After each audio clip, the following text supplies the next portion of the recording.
Hi guys, welcome back to A Voice in the Influence. It is your girl, Tykeisha T. Lemons, and it is Tuesday morning, and I am feeling amazing, as you can tell. Wanted to give you guys a little bit of inspiration on this Tuesday.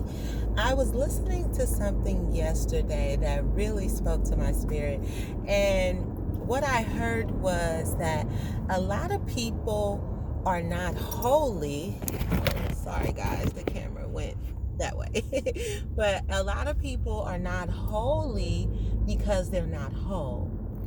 And when I think back over my life, or even think about some areas in my life when I act out of anxiety, like when I'm experiencing anxiety, or when I'm frustrated, or I'm impatient. That is the one. When I'm impatient about something, I have to realize that I'm operating from a place of maybe fear. I'm operating from a place of worry. But oftentimes it's always fear, seriously, because you don't think that you're going to get the very thing that you want, or you don't think that it's going to turn out the way you expected for it to turn out.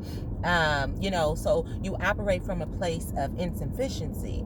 And what we have to realize is that God is all sufficient. If God said it, then he will do it. He's not a man that he shall lie.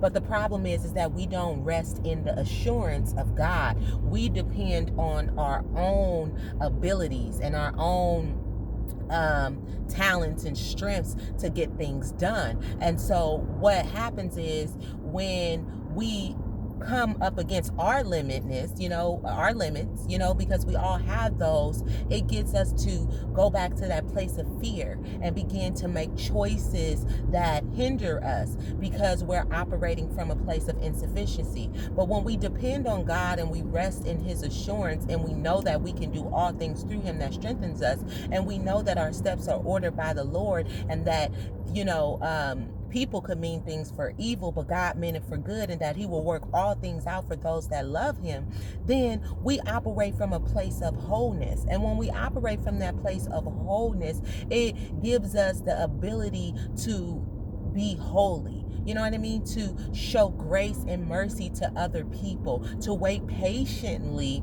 for the very thing that we are hoping for.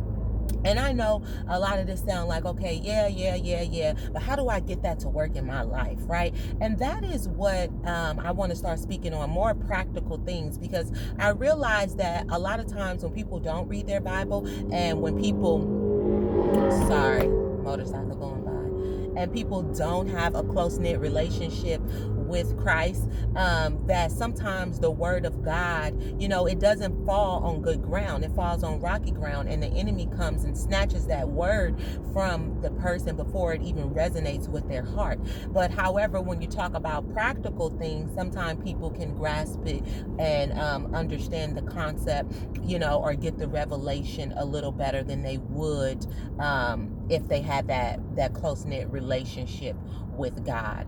Oh, it's an accident, guys. That's not pretty. No wonder I'm still here at 7:31. Commercial break. That was a commercial break. Oh, Jesus. That was like a big accident. Yes. See, and that's another thing too, right?